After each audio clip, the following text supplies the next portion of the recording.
Bonjour, bienvenue à Monde d'après, la version dématérialisée du festival Colère du présent qui se tient habituellement dans le monde physique le 1er mai à Arras sur la Grand Place. Colère du présent, c'est un festival de critique sociale et d'expression populaire et on s'était dit qu'il serait dommage de ne pas faire une version en ligne de ce festival, quitte à ce que ce soit un peu moins convivial.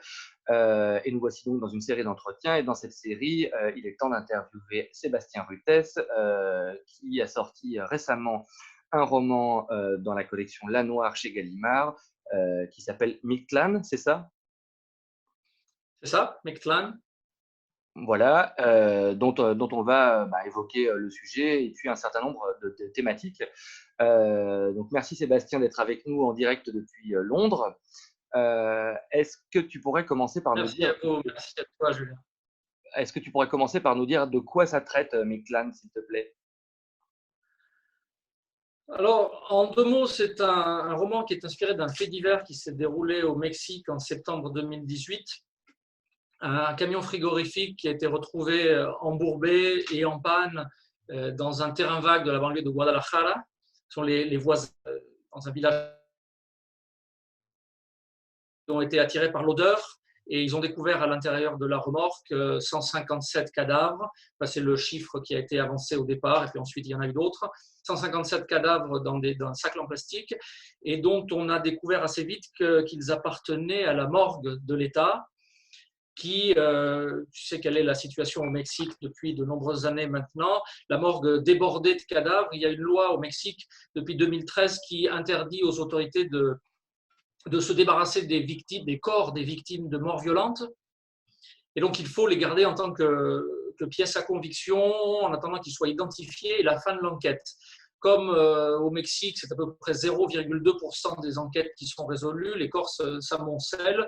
Et donc, la solution qu'avait trouvée le gouverneur de l'État pour désengorger sa morgue, c'était de louer des camions frigorifiques et de les déplacer de temps en temps pour ne pas trop gêner les voisins. Mais celui-là s'est embourbé, ils l'ont oublié, il est resté là, le système de réfrigération est tombé en panne et il a été découvert. Donc moi je pars de ce fait divers-là et j'imagine, sans véritable lien avec l'anecdote en elle-même, mais plus pour l'image, j'imagine le trajet avant et ce qui se passe dans la cabine entre deux chauffeurs qui ont été choisis par le gouverneur au moment de sa réélection, de sa possible réélection, c'est-à-dire qu'il y a des élections et que le gouverneur a fait campagne sur la politique de sécurité et qu'évidemment 157 cadavres non identifiés qui traînent, c'est un problème. Alors il veut les cacher et pour ce faire, il les met dans le camion, il demande à deux chauffeurs de circuler sans s'arrêter sur les routes de l'État, tourner en rond, de ne s'arrêter jamais sauf aux stations de service pour mettre de l'essence et manger, et de ne laisser approcher personne. Donc le roman est une sorte de huis clos à l'intérieur de la cabine du camion. Alors on suit principalement, 2 personnages, les 2 chauffeurs de ce camion. Aucun des personnages dans ton roman, ne possède de nom. Eux, c'est, le gros, et le vieux, respectivement. Les autres personnages, on a, le commandant, le gouverneur, le patron qui sont évoqués, d'un peu plus loin, qui sont jamais vraiment dans le cadre. Pourquoi ce choix de ne nommer personne? Il y a plusieurs raisons, je t'en donnerai deux. La première, c'est que, bon, tout en étant inspiré d'un fait divers mexicain, je ne voulais pas que le roman soit un roman sur le Mexique.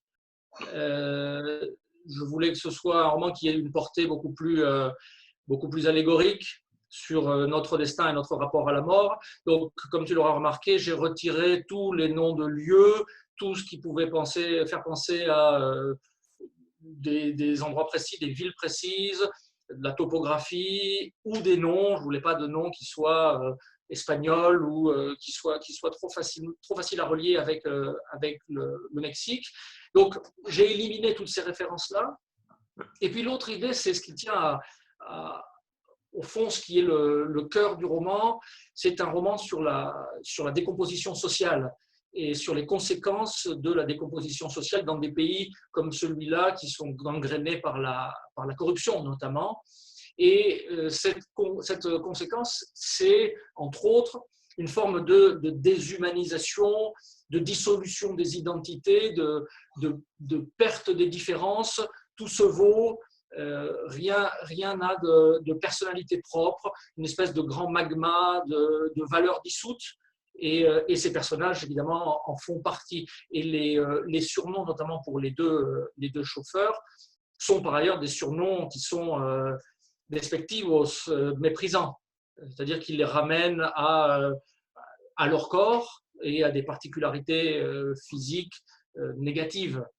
C'est-à-dire que ce sont des personnages qui ne sont absolument pas valorisés dans un contexte de dévalorisation constante de l'humain. Alors, c'est intéressant, je trouve, parce que ça fait un peu contraste avec le début du roman, notamment. Tu parles de déshumanisation et en même temps, le processus narratif que tu as choisi, c'est de nous mettre dans la tête des personnages, puisque finalement, la plupart des chapitres qui composent ton livre, ce sont comme des flots de conscience, notamment à l'intérieur de la tête du gros. Et donc, on est comme branché sur sa psyché quand il conduit, mais aussi quand il dort. Et finalement, ça je ne vais pas dire que ça pousse à une identification, mais on est en prise directe avec l'intimité de la pensée des personnages. Les phrases sont très longues, notamment dans les premiers chapitres. Elles ne s'arrêtent que quand le camion s'arrête. Donc, tant que les deux chauffeurs roulent, la phrase continue. Et sur les premières pages, notamment sur les 4 premières phrases, on est à l'intérieur de la pensée de Gros, comme tu disais, mais tu t'es sans doute aperçu que par la suite, on en sort et qu'on passe à l'intérieur de la tête de Vieux, et puis à l'intérieur de la tête de l'archéologue, qu'ils prennent en stop à un moment donné, et puis petit à petit, on en sort de plus en plus pour aller vers une narration plus omnisciente. C'est en lien avec une autre des thématiques fondamentales du roman, qui est celle de l'enfermement, de l'isolement. Alors, c'est un huis clos, comme je l'ai dit, hein, la cabine du camion, elle figure cet isolement de l'être, alors qui, dans un pays comme le Mexique, renvoie à tout un tas de références culturelles. L'idée que le Mexicain, qui a été beaucoup théorisé, notamment par des gens comme Octavio Paz dans Le labyrinthe de la solitude, l'idée que le Mexicain est un être enfermé dans les murs de... Alors, Octavio Paz dit les murs de la personnalité qui incommunican, qui rompent la communication du Mexicain. Le Mexicain se vit comme un être enfermé par son histoire, par son rapport à la nature. C'est Octavio Paz qui le dit. Et aussi le rapport à l'autre, qui dans un pays, comme je l'ai décrit, gangréné par la corruption, devient toujours un rapport violent, de confrontation, destructif, l'emmène à se refermer sur lui-même. Et la notion d'ouverture, telle que Octavio Paz ou d'autres penseurs mexicains l'analysent, est au Mexique comprise de façon négative. Celui qui s'ouvre, par exemple, au Mexique, on utilisera le mot abrirse, s'ouvrir, pour parler de quelqu'un de lâche. Celui qui s'ouvre, c'est le lâche. L'homme, le vrai, est fermé, toujours. Et dans le camion, ces deux hommes qui ont pour habitude de ne vivre qu'en confrontation avec l'altérité vont devoir s'habituer l'un à l'autre, parce qu'ils doivent conduire 12 heures chacun, et si l'un des deux disparaît, si Gros, par exemple, se débarrasse de Vieux parce qu'il ne le supporte plus, il ne va pas pouvoir conduire 24 heures sur 24, et donc c'est le gouverneur qui va se débarrasser de lui. Alors pour survivre, il est obligé d'accepter l'autre. Et donc, pour cela, il est obligé petit à petit de s'ouvrir.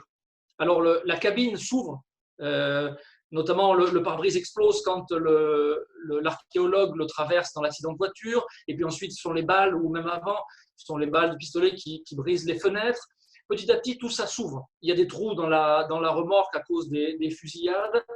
Tout ça s'ouvre, le désert entre. Et bien, c'est la même chose pour la narration et pour la pensée de Gros, qui est au départ une pensée fermée et qui petit à petit s'ouvre à l'autre. Et donc, je laisse la pensée des autres personnages entrer là-dedans et aérer cette pensée sclérosée de Gros. Alors, il y a une thématique, tu l'as évoquée, qui est bien sûr au cœur du roman, c'est la question de la mort et du rapport à la mort. Bon, ce camion, donc comme tu le disais en citant le fait divers qui a donné origine au texte, il contient des cadavres. Alors les 2 personnages ne partent pas à égalité, par rapport à la cargaison puisque Gros a eu le privilège, si on peut dire, de se voir révéler ce qu'il y avait dedans, alors que Vieux ne le sait mais n'a pas vu les cadavres. Et ça, c'est l'une des tensions et des différences qui existent entre les 2 personnages sur leur rapport à la mort. Hem, l'autre étant, ben, voilà que il y a cette cargaison-là qui est une cargaison physique et réelle et qui finalement rassure presque Gros dans la méthodicité dans laquelle elle a été rangée dans le camion. Et en même temps, il y a une cargaison plus métaphorique, c'est les morts dont eux-mêmes sont responsables, soit directement, soit indirectement. Oui, alors les cadavres dont j'ai parlé au début de cette anecdote réelle de Guadalajara, certains ont été identifiés, ils ont été ensuite enterrés, et sur une des tombes, il y a aujourd'hui une plaque qui dit ici reposent des centaines de victimes de la violence et de la désintégration sociale. Je disais que la désintégration sociale, pour moi, est une des clés, des thématiques fortes du roman. Les 2 personnages, Vieux et Gros, sont des victimes. Tu vois, ils se répondent tellement l'un à l'autre que j'en mélange les noms. Vieux et Gros sont des victimes de la désintégration sociale à leur manière. C'est-à-dire qu'ils ont tous les 2 collaboré à cette désintégration sociale. Gros, un ancien repenti qui a essayé de se reconvertir en chauffeur pour échapper à la mort. Évidemment, la métaphore est claire, la mort le suit dans le rétroviseur et il n'arrive pas à s'en débarrasser, comme aucun des personnages du roman n'arrive en réalité à s'en débarrasser. Et puis, Vieux, eh bien, lui aussi, il a participé à ce système en ne réfrénant pas ses instincts. On l'apprend au fur et à mesure du roman, notamment avec ses proches. Alors, je ne vais peut-être pas dire pourquoi, parce qu'il y a là toute une clé de la construction du personnage de Vieux, mais lui-même n'a pas réfréné ses instincts violents. Et alors qu'il apparaît au départ comme une victime face à Gros, l'ancien bourreau, s'aperçoit que, et c'est une des thématiques aussi du roman, il n'y a pas de différence dans un pays pareil entre la victime et le bourreau. Mmh. Il y a quelque chose là qu'on pourrait croire à t'entendre et aux premières pages du livre, c'est que c'est un roman, bon, c'est un roman noir qui est publié dans une collection qui s'appelle La Noire, donc ça, il y a pas de doute. Mais pourtant, on n'est pas devant, même malgré les premières interrogations de Gros au début, on n'est pas dans un roman nihiliste du tout. Et c'est un roman qui s'achemine presque vers une lumière, je trouve. Oui, je crois. Euh, il y a deux phrases en exergue du roman. L'une est tirée de Traven, d'une nouvelle de Traven qui s'intitule Le visiteur du soir, et qui dit d'un personnage de la nouvelle. Alors je cite du mémoire, mais il était déjà mort. Et il ne le savait pas encore, mais il était déjà mort. L'idée que, en réalité, dans un pays pareil, dans un contexte pareil, l'abolition des différences entre les uns, entre les autres, entre les hommes, entre l'animal, entre les hommes et les femmes, entre la famille, pas la famille, autrui, soi-même, fait que la différence entre la vie et la mort, en réalité, disparaît aussi. Ces personnages sont déjà morts et c'est le sens du titre. Mictlan, qui renvoie à Mictlan, c'est le dernier niveau de l'inframonde chez les Aztèques. Chez les Aztèques, quand quelqu'un, un homme, meurt d'une façon qui n'est pas liée au sacré, c'est-à-dire qu'il ne meurt pas à la guerre et qu'il ne meurt pas sacrifié, il descend dans l'inframonde et il doit traverser 9 régions, qui sont des régions, ça dure à peu près 4 ans, et pendant ce voyage, c'est le temps qu'il faut à son corps pour disparaître.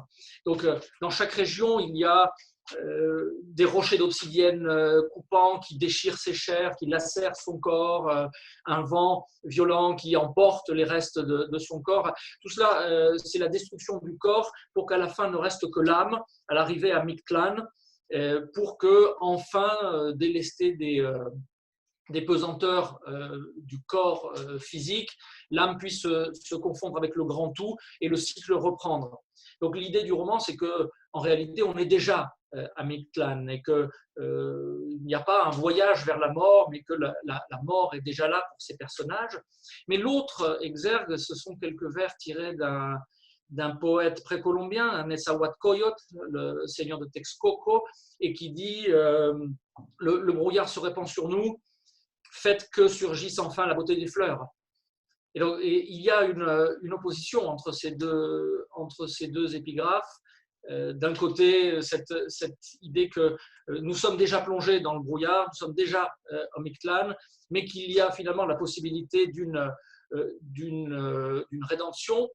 C'est le sens dans le roman de l'opposition entre, dans toute la première partie, l'horizontalité de leur déplacement circulaire dans le désert, et puis tout d'un coup, une assomption à travers cette verticalité de la montée dans la montagne. Mmh. Alors, on arrive pratiquement au bout du temps imparti. L'autre thématique, donc, liée notamment à la dématérialisation du festival, c'est Monde d'après, et tu as été amené à écrire une petite contribution pour le site internet. Est-ce que tu peux nous résumer en quelques mots quelle est la proposition que tu as faite sur cette idée de monde d'après? Oui, alors j'ai imaginé de réfléchir, sans prétention, hein, à ce que pourrait être la littérature d'après, c'est-à-dire en quoi ce que nous vivons pourrait influencer non seulement sur le monde de l'édition, ça y est sûr qu'il va y avoir des changements drastiques dans le monde de l'édition, mais aussi sur les thématiques et sur les goûts des lecteurs de l'imaginer, mais je l'ai fait sous forme de pastiche. Je suis universitaire, alors j'ai imaginé d'écrire l'avant-propos d'actes d'un colloque de 2023 consacré à la littérature déconfinée, c'est-à-dire à la littérature de l'après. Et donc dans le texte, comme on le fait généralement dans les avant-propos d'actes de colloque, je décris la vingtaine de conférences qui ont eu lieu au cours de ce colloque sur différents aspects de ce que pourrait être la littérature d'après. Merci beaucoup Sébastien. Donc pour rappel, Mictlán, c'est paru à Lanoir chez Gallimard. Ce sera disponible à nouveau en librairie dès que les librairies auront rouvert en France et en Europe. Merci beaucoup de nous avoir accordé cet entretien. Merci à toi, Julien. Merci à vous. C'est dommage, je serais bienvenu vous voir.